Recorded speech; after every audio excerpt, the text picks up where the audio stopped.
This time, we took the Himalayan down the trails and encounter an irate local.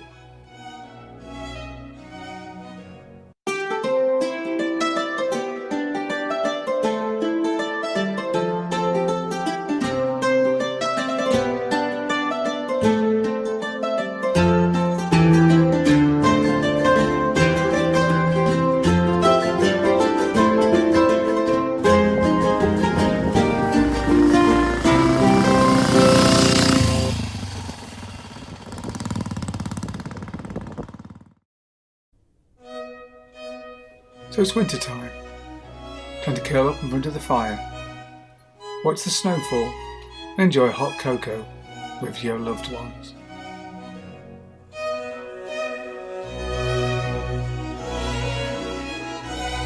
Or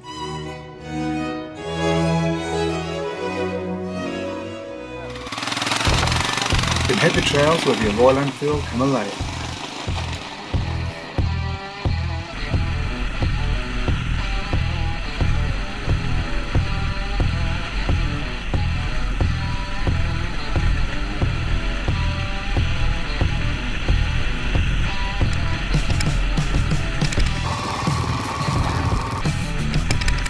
Well, it's been a little while since I last rode the Himalayan, so I thought, with the bad weather and everything being nice and muddy, it would be a really good opportunity to take the bike out and see what it's made of on the rough stuff.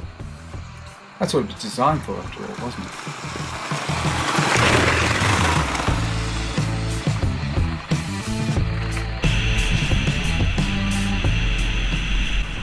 I have to say, on the trails, it's when the bike makes the most sense. That very flexible, long-stroke engine really pulls you out in muddy situations. And it feels like you could tie it to a tree stump and pull the thing out of the ground.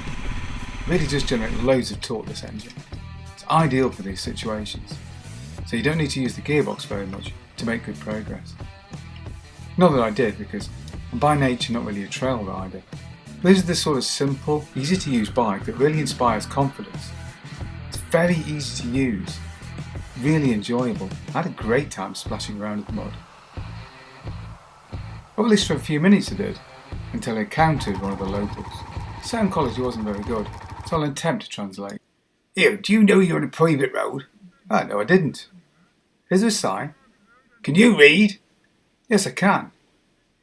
"Well, I didn't see a sign though, so there was nothing to read." "Here though, this is a private road."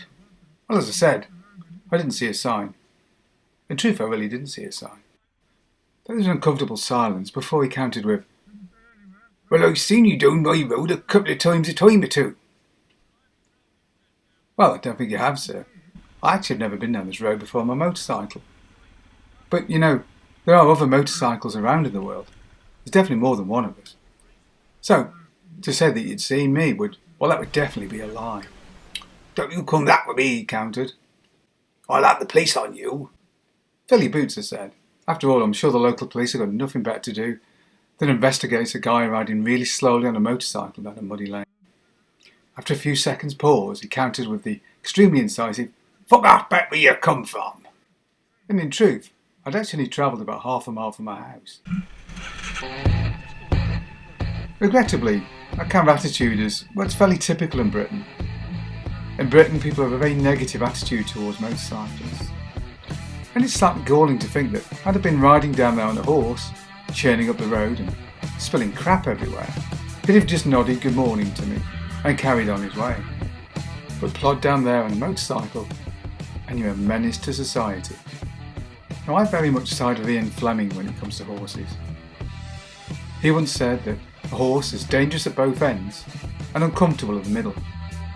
Very much unlike the Royal Enfield, which I have to say was really comfortable over rough ground. It worked much better over rough ground than over tarmac. The suspension soaked up the bumps admirably. And even that seat that I once thought was uncomfortable seemed just fine today. The bike worked excellently in these conditions. So despite the best efforts of the local to ruin my morning, I had a great time. Yeah, today the bike really did seem to come together. Really felt like we're starting to gel. So, after an eventful morning, there's nothing left to say other than ride safely and see you next time.